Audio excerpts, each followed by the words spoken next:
गत वर्ष ये समय पर्यंत 45 लाख क्विंटल धान आम संग्रहित कर सारी राज्य सरकार तरफ किंतु चलित वर्ष मात्र 26 लाख क्विंटल धान प्रोक्योरमेंट होती जेन 50% कमी गलान ये 50% जेन ड्यूरेशन कमी जाइए केते दिन भितर उठाबे एवं जेहेतु आगामी दिन में डालुआ चाष आरंभ होबार अवस्था के आसलान जेन चाषी भाई मैंने दुख कष्ट धान उत्पादन कर बिक्री कर नहीं पार्बार से के हिसाब से चाष कार्य के आगे ने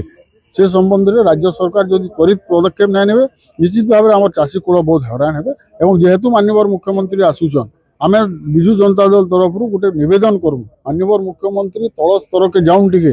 विभिन्न मार्केट यार्ड भी परिदर्शन करूँ आसंता काली एवं गोटे समीक्षा बैठक गुरुत्वपूर्ण समीक्षा बैठक यदि बरगढ़ करेंगे निश्चित भाव में आम आशा करमा जेन समस्या गुड़ाक लगी रही है समाधान करा तो आम नवेदन करवा के आसीचु माननीय मुख्यमंत्री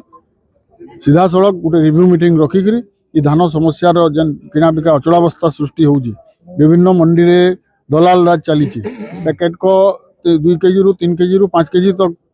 धान कटनी छटनी होउची